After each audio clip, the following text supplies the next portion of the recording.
شکستی در باد تو بیا تا دلم نکردی فریاد گلی شب رو دیگه شبونه میده کی گل شب رو از شاخه چیده گوشه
Dear ones, Unitarian Universalism opens its services by lighting a flaming chalice.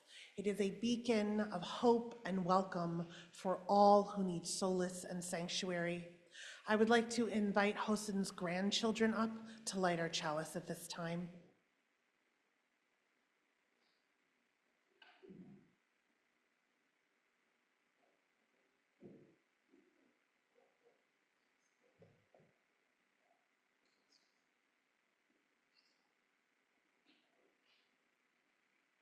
Come, my grief, my love, my heart.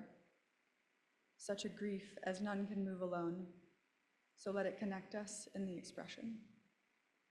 Such a love as not even death can part, so let it root us in the remembrance. Such a heart as clings to joy and pain, so let it expand us in the releasing.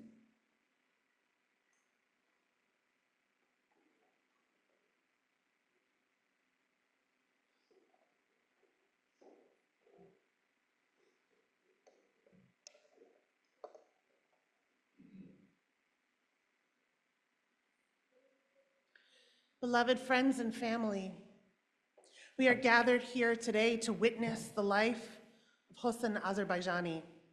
Hossein was a much-loved son to Javed and Songra, a devoted husband to Marilyn, a father to Nahid, Nasrin, Ali, and Mohsen, and a loving grandfather, brother, and long-time member of this community.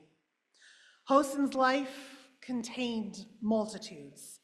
He was both a teacher and a lifelong learner.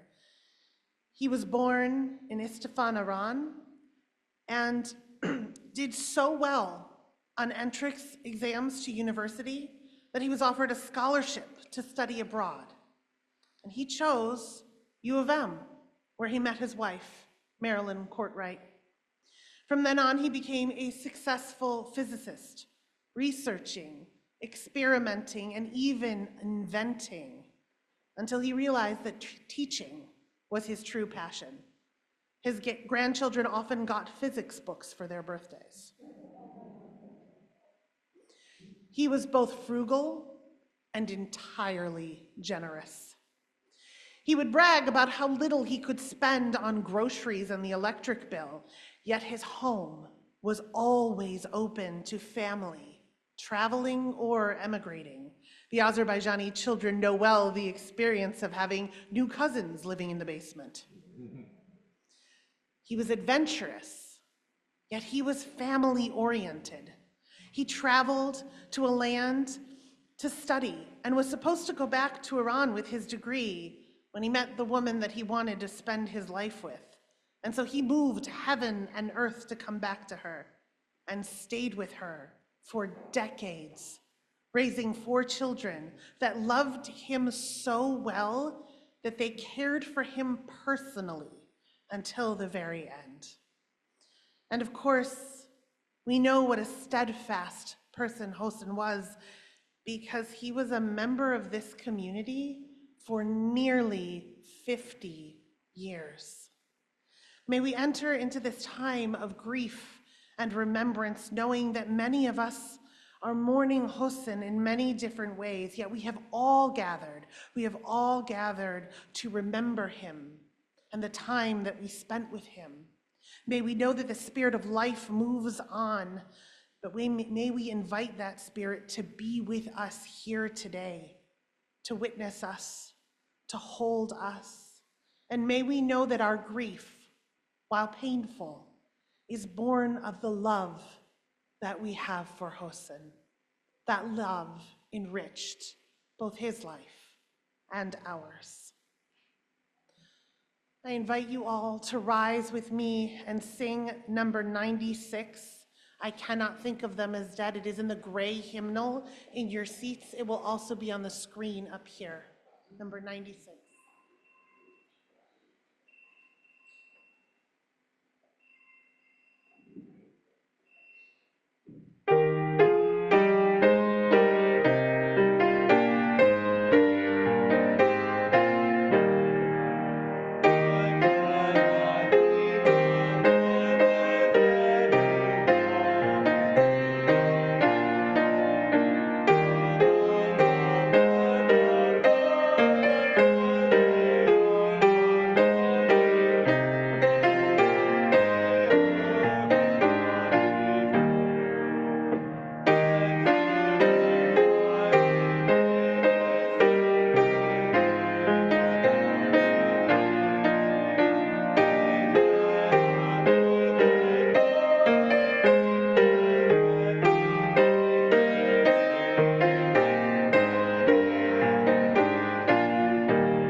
Please be seated.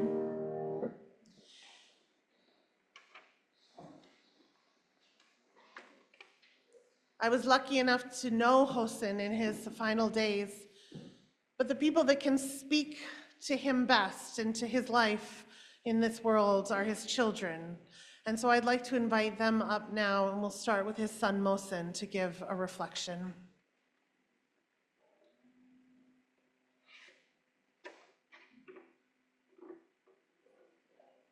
Morning.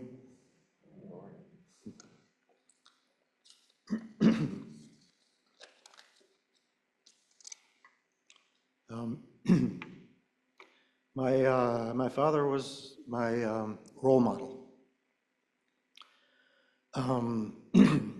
So I learned the right way to live by observing him. Um, he was not the stereotypical American role model um, of, that my friends would have. Um, he was different from your stereotypical American dad. You think of sort of loud, confident person who's like very aggressive, and my father was like the opposite of that. Very soft-spoken, not aggressive at all, and he wasn't authoritarian. He wasn't a big disciplinarian. Um, when I was growing up, sometimes I would misbehave like all children, and my mom would say what I think a lot of moms say. She'd say, "Wait till your father gets home with his belt." And yeah, that threat worked. Made me behave. But when Dad actually did come home, he never used the belt on us. Um, he was, he didn't want to hurt us. So I definitely have learned from that, have learned from his example. I'm not a violent person at all. Um, in some ways, it's not a good thing. I've been accused of not taking charge, not being decisive. Those are definitely adjectives that I would use to describe him. He very often let my mom make the decisions, and she was okay with that. Um, but I think in this day and age, I don't want to get too political, but there's a lot of authoritarianism going on in the world, and some people seem all in favor of it. And my dad was always opposed to that kind of thing. I was always opposed. When I see somebody saying, "Oh, we need to be strong, we need to be decisive, um, we need to go out there and invade other countries," um, that always repels me. And um, I feel my dad's opinion in that. He was a peace activist in the 60s, like I think a lot of people, and I think he was a peace activist his whole life. When I was in fifth grade, fifth or sixth, I'm not sure, I don't remember now, but in my class we had a project. It was 1980 or 1980, and the election was going on, and we, even though we were kids, the assignment was, who would you vote for and why? And I said that I answered the assignment that I would vote for Reagan, because he was strong and he would protect us. And those were the things that Reagan was saying in his speech. And I told my dad about it, and he was so disappointed in me. He really hated Reagan. But I think as a kid, that's the kind of thing you're looking for. You're looking for someone to protect you. And I think my dad was happy that I wasn't old enough to actually vote.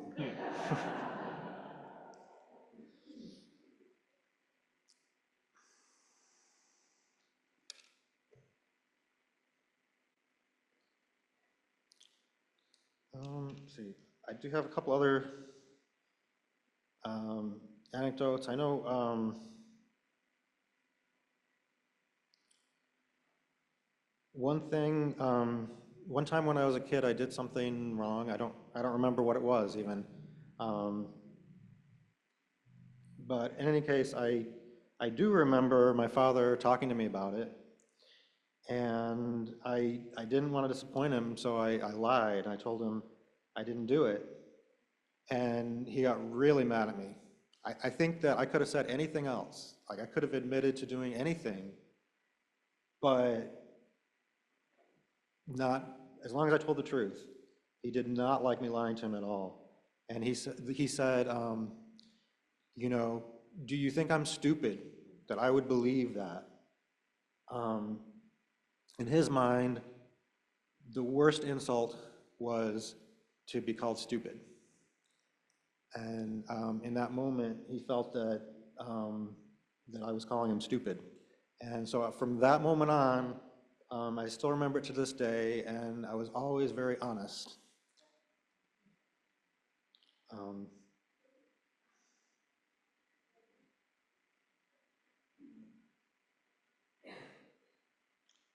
so I guess I'm going to wrap up a little bit.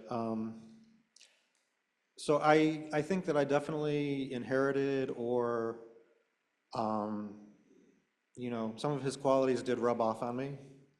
And I think some people might criticize me for some of those things, like being indecisive or not being aggressive. But I'm very proud to have inherited those qualities from him. Thank you.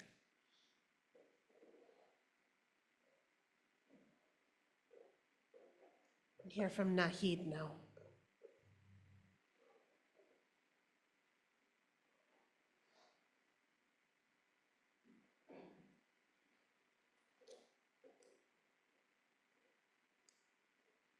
Hi.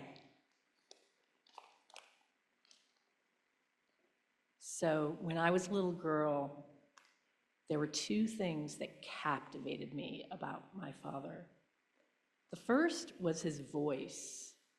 He had this deep, resonant voice, and he would sing to us at night. He would sing Persian songs and sometimes even the prayer calls and folk songs. I mean, I didn't really know what he was singing, but it was just so beautiful and so soothing. And, you know, even at 91 years old, he would burst into song. Just even 4 days before he died, he was sitting at my house, and for the most part, he was just sitting there. But then in the middle of the afternoon, he would just burst into song, and he would sing a couple of lines from his favorite poem that you will probably hear later. I think Mohsen also inherited his voice. The second thing that really captivated me about my dad was his storytelling. We used to love having him tell us stories, and it was always, Daddy, Daddy, tell us a story. And for me, it was always, tell me a story of, you know, what life was like when you grew up, because we didn't know what his life had been like in Iran when he grew up. And loved, loved, loved hearing those stories. And about 25 years ago, when he was only a couple years older than I am now, we worked together to capture some of those stories. And he and I worked to capture his memoirs. So they're 25 years old. They were done in 2000, but there's a couple of memoir books laying around, and if anyone would like to scan through them, you can. People love them at the viewing, and we have PDF files that we can send anyone who's interested. But if you haven't thought about writing your memoirs, or you have thought and you haven't started them yet, I would highly recommend it. Last year at Thanksgiving, we were at my sister's house, and he, you know, he's been losing his memory, and he stopped reading quite some time ago. And, you know, it's just harder for him to do things with his brain. But, so I was trying to think of something for him to do, and I found an old draft on my computer of the memoirs that we had written, just a draft of the copy. And so I printed it out on Nasrin's printer, and I stapled it for him, and I gave it to him as something to read. That man was delighted. He was so excited because it's like I'd given him his life back. These stories he hadn't even remembered, and he read them, and he read them over and over. He must have read it like 12 to 20 times Thanksgiving weekend, and wrote notes in the margin and everything, and he was giggling and laughing, and even when he came home, he was reading them. So write your memoirs. I remembered though, and this wasn't in the copy I'd printed out, but I remembered that there was a message at the end. The whole book was dedicated to his children and to his grandchildren. And I remembered he had written a dedication, but it wasn't in that draft. So I pulled up another old copy and I was able to find that dedication. And I reread it this week as we were preparing, and I realized that his whole life, everything that mattered to him, was contained just in those few paragraphs at the end. He really lived a very streamlined life according to maybe just 4 principles, and it just captured everything. The first principle is family above all. I mean, family mattered to him more than anything. I realized the other day that he never went on a trip just to go on a trip. The only trips he ever went on were to see family. And he didn't spend very much money on himself at all, but he saved like crazy, and most of his savings went to helping family. He would help family save their homes from foreclosure. He would help them get out of binds. He loaned to so many people that Allie's gonna have a hell of a time figuring out the estate. But it mattered to him to take care of family. You know, that was the thing that mattered. He believed that kindness, once given, would eventually multiply. The second principle that he lived by was simplicity to the extreme. We joke about it, but he had an intense disdain for materialism. He never threw anything away. He'd say it was disrespectful to discard something that could still be used. So you can imagine what our house looks like.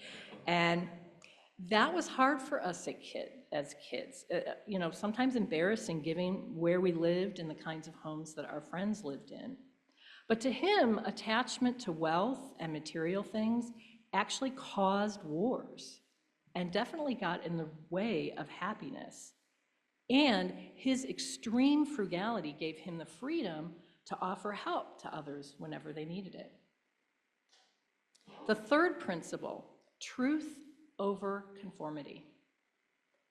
My dad had the courage to question the beliefs he was raised with, even if it meant standing apart from his family and the religious leaders around him. The we-they mentality of organized religion never made sense to him. He believed that no one should be condemned simply for being born into a different time, place, or faith. For him, real religion was intrinsic, guided by an inner sense of truth and justice, not by dogma that divides humanity. And principle number 4, work hard at what you love. He knew he'd been lucky. He was allowed to go to school when his older brother wasn't. And that opportunity enabled him to build a life doing the work he loved as a scientist and a teacher. His gratitude for that privilege fueled his desire to give back to those who didn't have the same choices. My dad lived these 4 principles every day in every choice he made. And I think the legacy that he would most want to leave is this: that those that he touched continue to carry his spirit forward by paying kindness and generosity forward in their own lives in service to others who could use just a little extra support to flourish, and who, in truth, will pass it along again in their own unique way. Thank you so much for being here to celebrate his life with us.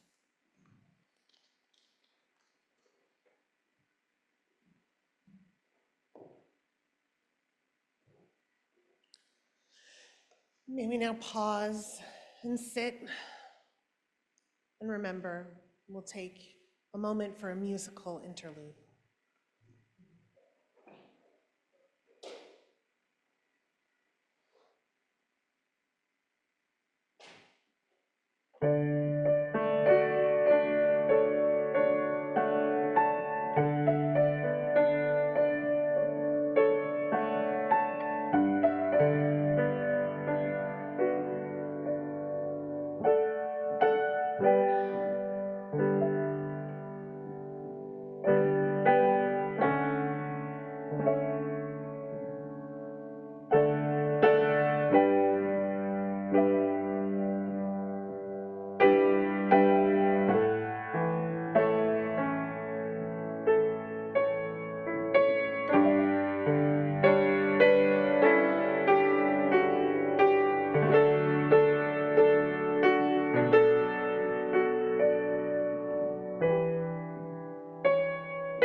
We'll now hear from Hossein's son, Ali.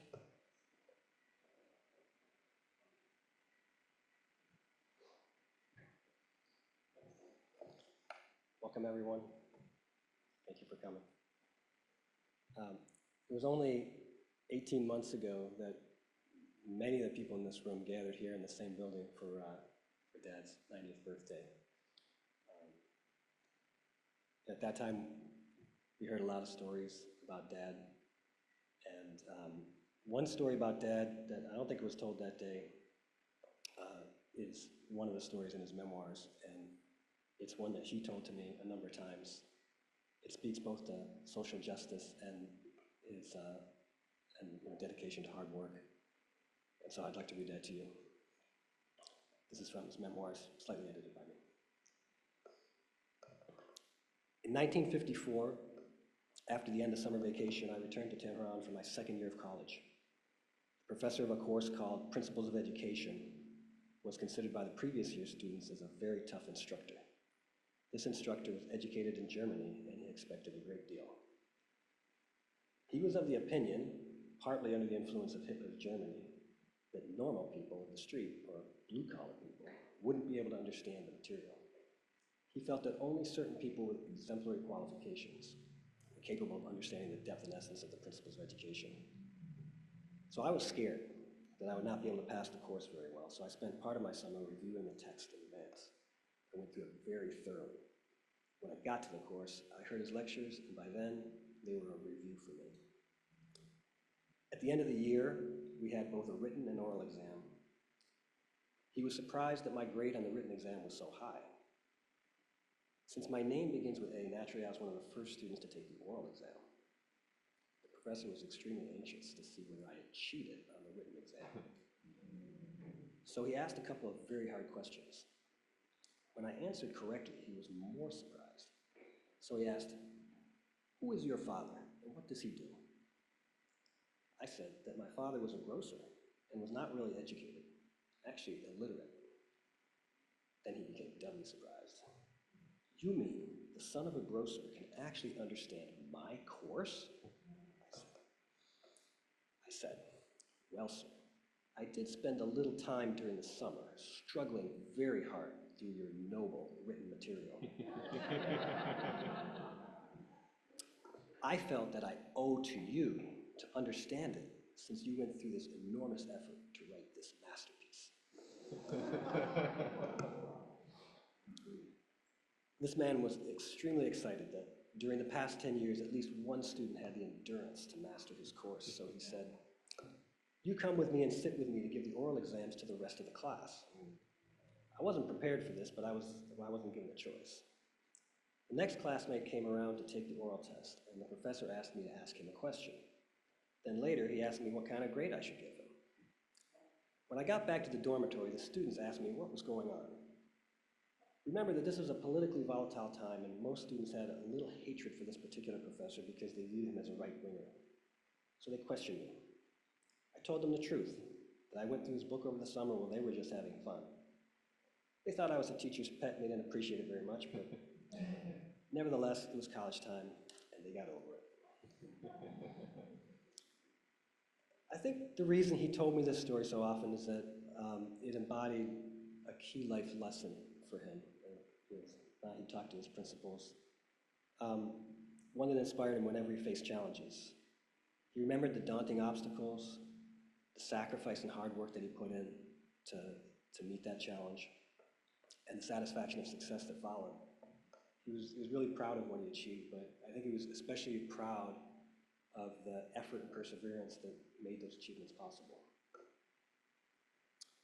The second thing I wanted to share with you was, along the similar lines, speaking of effort, this is a 5-page letter that my dad wrote for me after my first semester at MIT. In my first semester, I really struggled with a really advanced physics class that I chose to take. I probably shouldn't have taken it that early. So this was the kind of problem that was right up his alley. It had all the things: it had education, physics, hard work. So the first thing he did was he took a look through all of my textbooks, and chapter 1 of the letter is usefulness and suitability. He went through all the books and made summarized what their strengths and weaknesses were. For a couple of pages, then comes chapter 2, recommendations and concerns. He starts, I admire your courage of going directly to this hard physics course last semester and wish you success this term. I hope, however, that worry about costs and expenses does not push you to pick up a heavy program.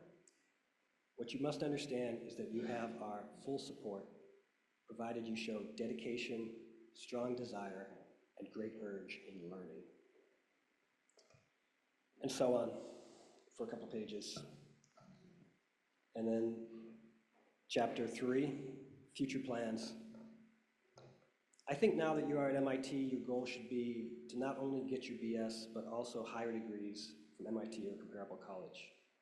This is the goal, and to achieve it, you must arrange your classes and courses. You keep on learning better and better, so you can attain higher and higher grades, and on and on.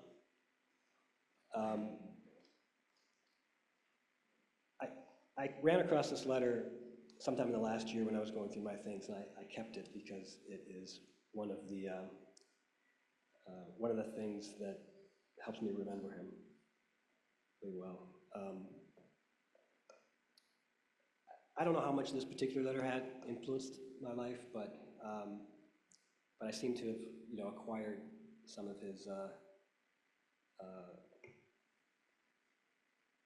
his passion for learning and hard work. Anyway, Dad's own life was a testament to perseverance, purpose, and compassion. He taught us those values directly through stories and letters, and indirectly through his actions. He showed us that integrity and kindness were not separate from success, but fundamental to it. These are the same values that we are actively working to instill in our old children, Caden and Kira. Anyway, thank you, Dad, for a long life well lived, for giving us the lives and love that we have, and for lessons worthy of passing on to the next generation. We love you, we admire you, and we will miss you in our lives.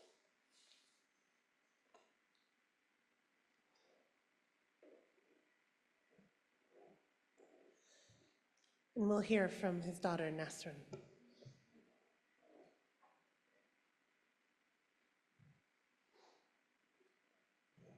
Hi, everybody. Night, I'm going to steal your water. Thank you for leaving it up here for me. All right. So, after hearing my siblings share their stories and talking to many of you yesterday and the 18 months ago when we were all here for Dad's 90th, I'm struck by how one man can impact so many different lives in so many different ways.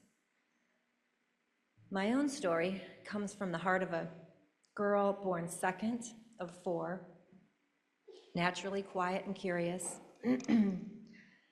who often watched the boisterous family action from a corner of the room. When I was little, I'll admit, I was a little bit intimidated by my dad. He had a short temper back then, and he had a short temper when it came to what he saw as laziness. If he came home from a long day's work and found his children watching TV instead of doing homework or chores, we knew we were in trouble. He really didn't like television. He thought it was a waste of time, and I can only imagine what he would have had to say about social media. I think his anger was a way of showing us that our time, our energy, our intellect really mattered. That what we spent our time thinking about would shape our own futures, and he didn't want us to waste our potential. Being top of his class was Dad's ticket to a better and more impactful life. For him, education was a luxury. Not everybody in his situation was able to go to school. So he valued it above all else, especially material wealth. He believed that your mind was your greatest asset, and he wanted to instill that same love for science and math into his children. And it worked. I studied computer science and have 2 advanced degrees and run a software company.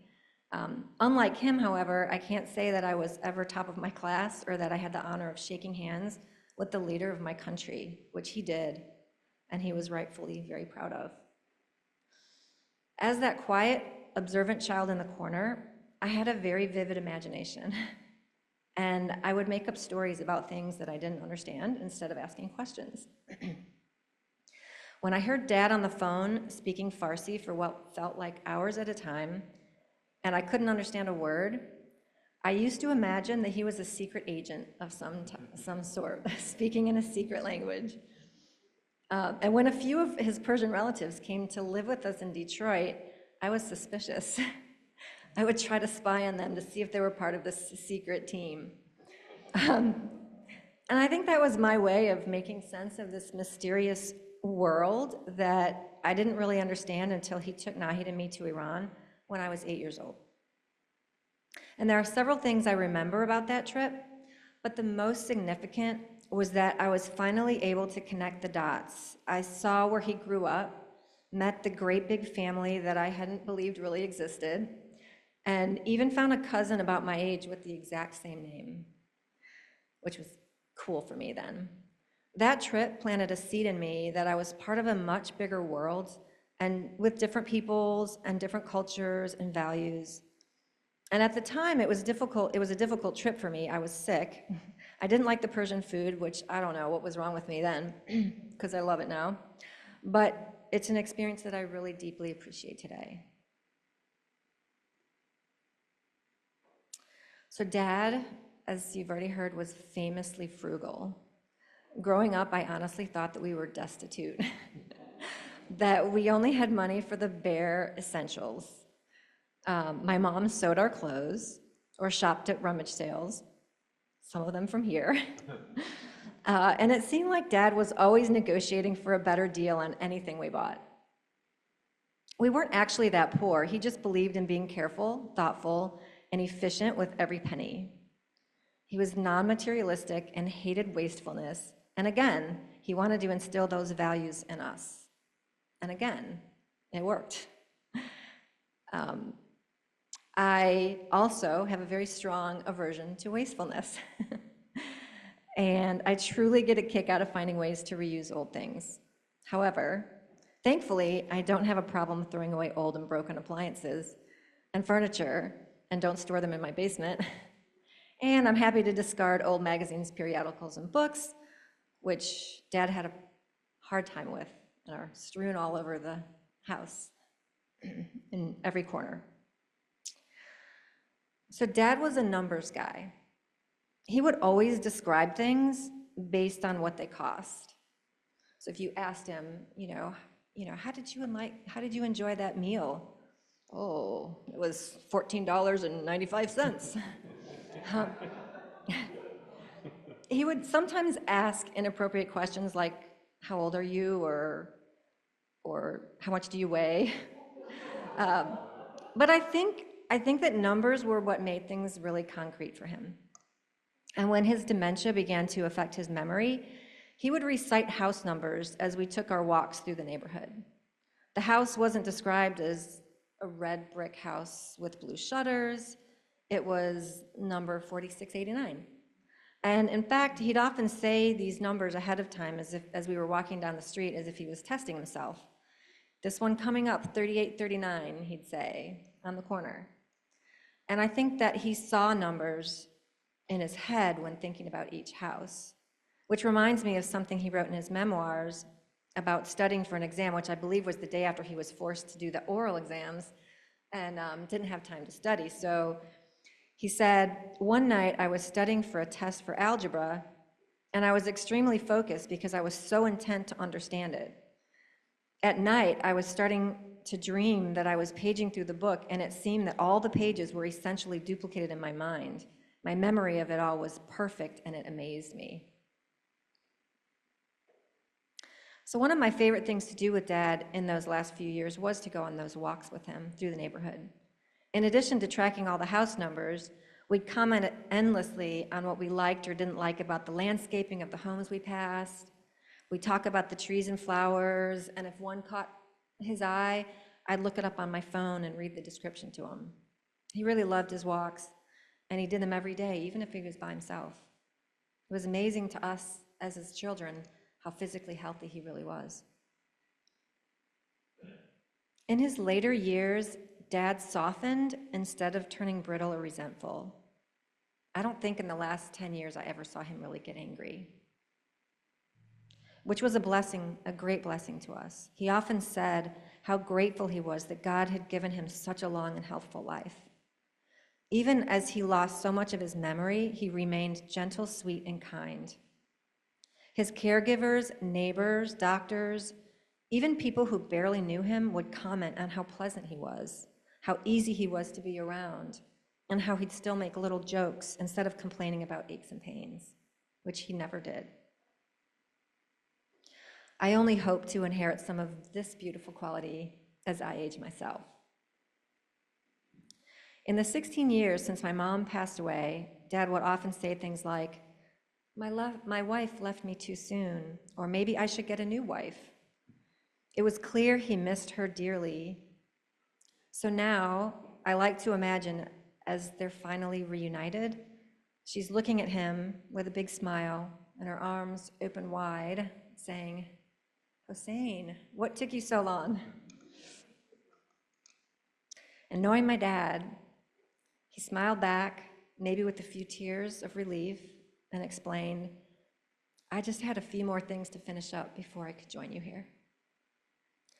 So I take comfort in knowing that they're together again, and maybe, at last, he can rest in peace, proud of the life he built, the love he gave, and the family he made stronger with his presence. Thank you.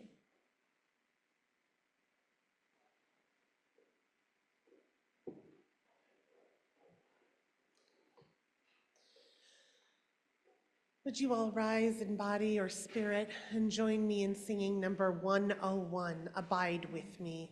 It's in the gray hymnal and the words will be on the screen.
We've heard from the family all of these beautiful memories that we have for Hossein.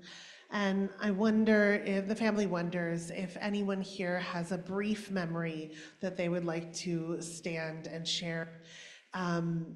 We know that we cannot see everything that we would wish to speak of him in this moment. And we will have a reception later to tell all of the stories that we want. But if anybody has a brief memory that they would like to share in this moment, I'll come to you.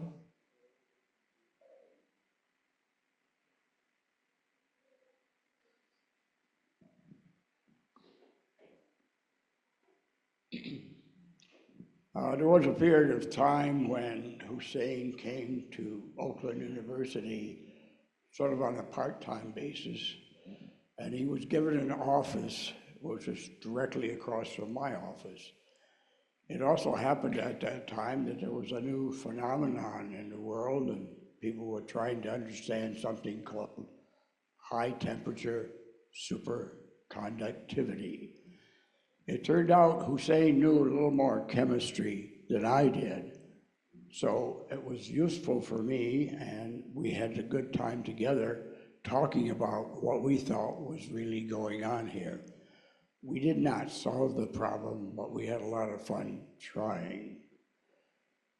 The other thing I remember specifically about Hossein, besides knowing him here at church, was that Barbara and I had gone on a cruise with the Danielsons to see a solar eclipse. And I had taken pictures and so on, came back and made a report to one of our science meetings about it. Turned out Hossein was in Iran looking at the same solar eclipse that I was looking at here. So I had a good time with him, and I'm sorry to see that he's gone.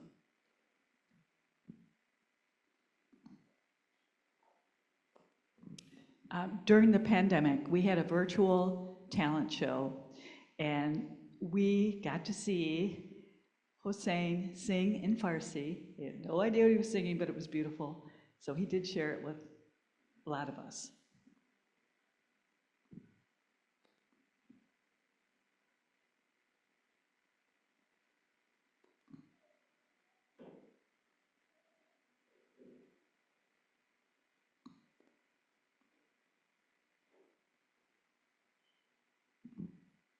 Thank you.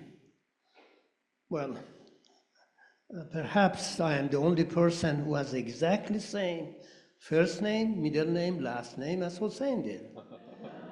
So, well, I am a cousin, flew in from some other part of the country, so I am a little bit hoarse today, sorry about that. Because of the name, similarity of name, I used to get some of his mail from time to time, and or emails or things like this early on. So we decided to do it in this way, that he would go to the weddings and I'll go to the funerals.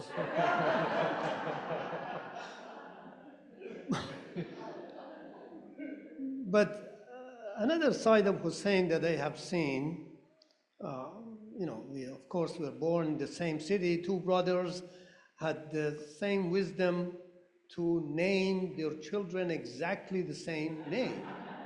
That's very important.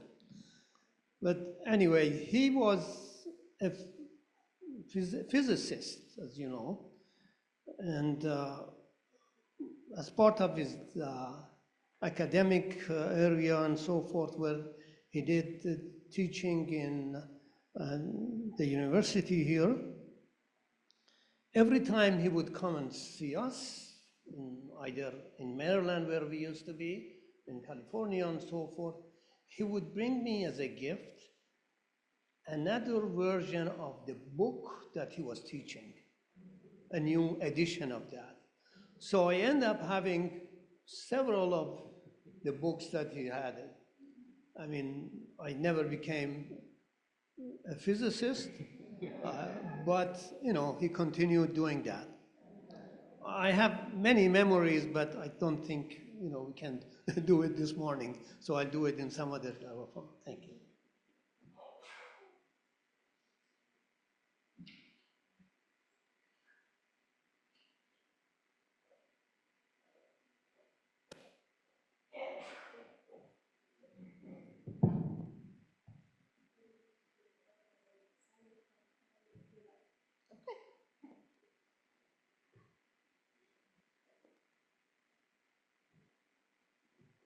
Hi everyone, I'm Nahid, his niece. I'm here on behalf of myself and all his family from Iran. He has a big family over there. Everyone loved him and everyone actually, he has a very nice memory of him. So I try to be very short because if I want to say their high and just deep condolences, it takes such a long time. Just bear with me, please.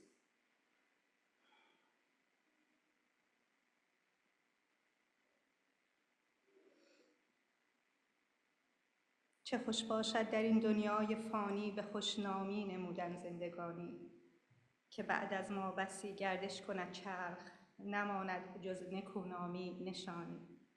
And the translation. Indeed, we belong to God, and to Him we shall return. How fortunate is the one who leaves this mortal world leaving behind a good name and noble example, so that after their departure, their memory continue to shine in loving of memory Dr. Hossein Azarbayejani, who called So all my family sending the message and condolences to everyone, especially Nasrin, Nahid, Ali, Mohsen, his first family, and even all of beloved one. So I read just only one of them. Masood says, a tribute to dear uncle Dr. Hossein Azarbayejani. One of the sweetest memory of our childhood is the remembrance of Uncle Doctor. At that time in our family, having an uncle who was a doctor was a great source of pride. Now we have so many. He was not a physician, he was a doctor, but he truly was a doctor of kindness and even wisdom. Although he lived far away, he always remembered his relatives and never hesitated to help in any way he could. He possessed a noble spirit and tireless energy, distinguished not only in knowledge and intellect, but also in moral virtue. Charity, love of learning, and passion for study accompanied him everywhere. Even during his travel, he was untouched by arrogance, selfishness, greed, envy, or resentment. Instead, he was generous, forgiving, and broad-minded. He lived with serenity and loyalty, and with that same calm and hope. He departed his earthly life so calm. And right now we share in your sorrow. Please accept our heartfelt condolences from after. Thank you, everyone.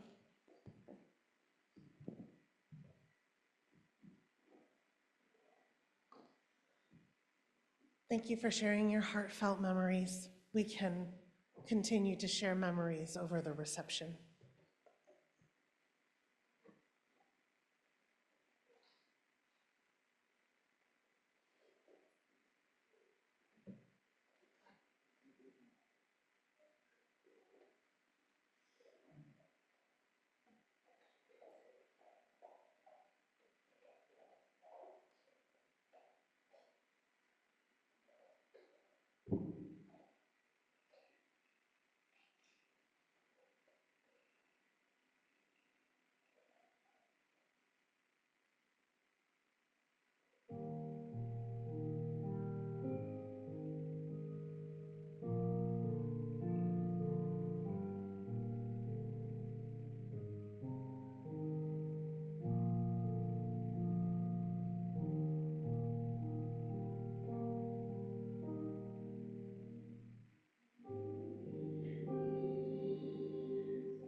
Before I close this out, I would like to invite everyone to come to the interment at the cemetery directly after this. The address to the cemetery is on the back of your program. We will not be going in a processional, so please do carpool, obey traffic laws, and we'll meet there at noon for the interment. Yep.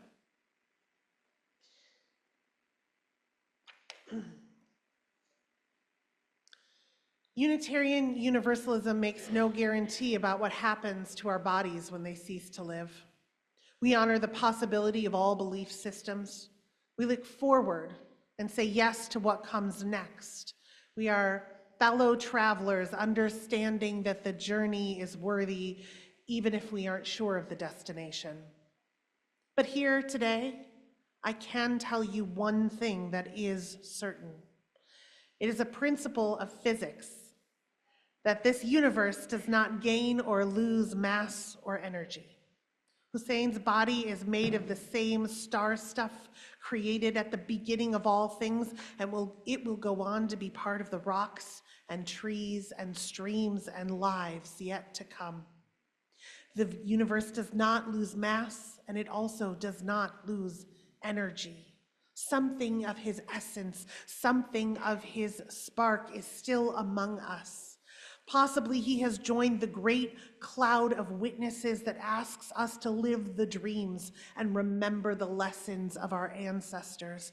Certainly, many of us have memories of him that root him in our hearts and our minds, our relationship with him shaping us and changing us, that he may live on through us, that we may be the collective afterlife of those who have gone before.